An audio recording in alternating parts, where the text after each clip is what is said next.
আপু বলেন। ফার্স্টে আজকে আমি যেটা বলবো, আপনাদের সবাইকে নিয়ে আমি অনেক ইমপ্রেসড হয়েছি। আসলে আমার কল্পনার বাইরে ছিল যে আপনারা সাংবাদিক ভাইয়েরা আমার স্টুডিওতে এত মানুষজন হবে, যেটা আমি আসলে কল্পনা করতে পারিনি। তো আপনাদের প্রথমে আমি যেটা জানাতে চাই, ধন্যবাদ ভাইয়া যে আপনারা হচ্ছে আমার স্টুডিওতে এসেছেন। আজকে আমার একটা ইম্পর্টেন্ট একটা দিন, আপনারা হয়তো সবাই জানেন। আর যদি হচ্ছে টাইমটা একটু আমার মিসম্যানেজমেন্ট হয়েছে, তারপরেও যে আপনারা এত লম্বা সময় ধরে অপেক্ষা করতেছেন, এজন্য ভাইয়া সত্যি থ্যাঙ্কস সবাইকে। আর কিছুক্ষণের মধ্যে আমাদের যারা সম্মানীয় গেস্ট আছেন তারা সবাই হচ্ছে চলে আসবে। যদিও আপনারা জানেন রাস্তার মধ্যে অনেক জ্যাম, যার কারণে একটু ডিলে হচ্ছে। তো আপনারা একটু কম্প্রোমাইজ করে নেবেন আজকের দিন। চলে আসবে বলেন ভাইয়া। যে কোনো প্রোগ্রামে দেরি হলে আমরা জ্যামের উদাহরণটা পাই, এটাও কি সেটা কি উদাহরণ কিনা? আর দ্বিতীয়ত আমরা এখানে আসার পর শুনছি যে সকল আর্টিস্ট আসার কথা ছিল, যেমন অপু বিশ্বাস, তিনি অলরেডি দেশের বাইরে। এটা কি আপনাদের হাইপ তোলার জন্য ছিল কি না? আসলে ভাই জিনিসটা এরকমটা না। আমি আপনারা জানি না যে আপনারা আমাকে কতটুকু চিনেন।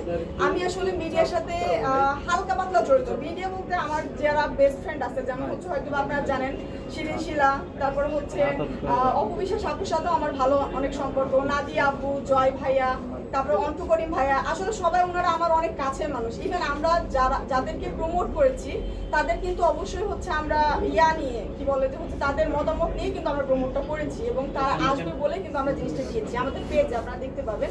তো হয়তোবা অনেকেই আর কি আজকে নাও আসতে পারে, যেমন আপনি যেটা বলছেন অপু বিশ্বাস আপু। কে কে আসবে সেটা বলেন। আজকে যেটা আসবে এখন পর্যন্ত রাস্তায় আছে অন্তু করিম ভাইয়া, শিরিন শিলা আপু, বারিশা হক আপু, জয় ভাইয়া, নীর আপু, তারপরে হচ্ছে ওনারা হচ্ছে মেন গেস্ট অভি ভাইয়া অলরেডি চলে এসেছেন। আমাদের যারা হচ্ছে অপবিশ্বাস আপু বাইরে যেহেতু, তো তিনি হয়তো আসতে পারবেন না, আমি তাকে হচ্ছে রিচ করেছিলাম। আর জলি আপু রাস্তায়, তো এনারা হচ্ছে সবাই আসবে। মিষ্টি জান্নাতের নাম, হ্যাঁ মিষ্টি জান্নাত আপুর সাথে আমার গতকাল কথা হচ্ছে, তিনি গতকালকে ইউকে থেকে চলে গেছেন। এই তো না হলে অবশ্যই আসবেন, এবং তিনি কথা দিয়েছেন আপনারা তো অবশ্যই নেক্সটে দেখতে পাবেন। তিনি ইউকে থেকে ব্যাক করার পরে আমার স্টুডিওতে ভিজিট করবেন এবং আসবেন। এই বিজনেসের শুরুটা যদি বলতেন আপনি, এই বিজনেসের শুরুটা আসলে মূলত আমার 2 বছর আগে। আমার অলরেডি আরেকটা ব্রাঞ্চ আছে আফতাবনগরে, আর এইটা হচ্ছে আমার নতুন একটা ব্রাঞ্চ দিলাম, এবং মেইন ব্রাঞ্চ। আমি জানি না আপনারা পুরোটা ভিজিট করেছেন কিনা, আপনারা কি দেখেছেন আমার পুরো ব্রাঞ্চটা? কেমন হয়েছে ভাইয়া? সুন্দর হয়েছে। আচ্ছা এই ব্রাঞ্চ, হ্যাঁ বলেন ভাইয়া। আমার একটা প্রশ্ন আছে। প্রশ্নটা হচ্ছে আজকে যারা আসার কথা ছিল আর্টিস্ট, সবাই তো কমিটেড ছিল আসবে, এক অপু বাদে, অপু দেশের বাইরে যেহেতু বলে, তারা যে মানে যারা আসবে না তারা তো তাদের কমিটমেন্টে রাখলো না। সেক্ষেত্রে আমরা কি এটা নিউজ তারা না প্লিজ নেগেটিভ কোনো কিছুই আমরা চাই না ভাই। ওনারা আসবে, ইভেন আমি একটু যাই আপনাকে জাস্ট ক্লিয়ার করি, ওনাদের সাথে ইভেন জিনিসটা এরকম লাগালে তাকে আমি পেমেন্ট দিয়ে নিয়ে আসতেছি।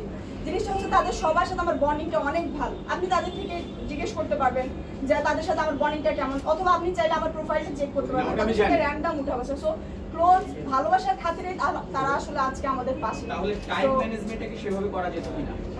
টাইম ম্যানেজমেন্টের ব্যাপারটা আসলে ভাই এক্সট্রিমলি সরি, হয়তো কারণ এটা আমরা দীর্ঘদিন ধরে ভুগছি, তো এইজন্য আর কি। সরি ভাইয়া, তবে ইনশাআল্লাহ হচ্ছে আমি নেক্সট টাইম মাথায় রাখবো এই ব্যাপারটা। Next question. আপনি তো জেনে শুনে ভুল করছেন।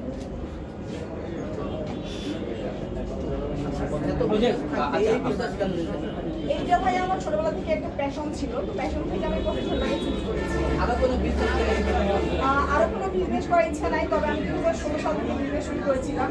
ছোট একটা বিজনেস থেকে আজকে আমার এই বিজনেস আর কি মুভ করা।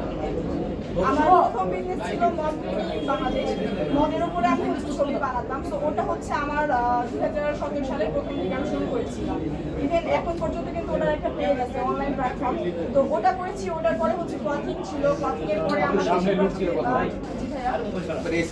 আমার হচ্ছে দেশের বাসা যেহেতু রাজশাহী, তো রাজশাহীর বিভিন্ন নকশি কাঁথা, বিভিন্ন ক্লথিং নিয়েও আমি কিন্তু বেশ কিছুদিন হচ্ছে কাজ করেছিলাম। লাস্ট হচ্ছে করোনার সময় যখন আমি ঘরবন্দি হই, তখন কিন্তু আমার মাথায় আসে যে আমি করতে বেশি ভালোবাসি, তো ওই জিনিসটা কিন্তু আমি মাঝে মাঝে হচ্ছে ক্যামেরার সামনে করতাম। তো তখন থেকে আসলে মেকআপের দিকে অনেক বেশি মানে ইয়ে ছিল, প্যাশনেট ছিল। তো এই জায়গা থেকে আসলে আপু আমার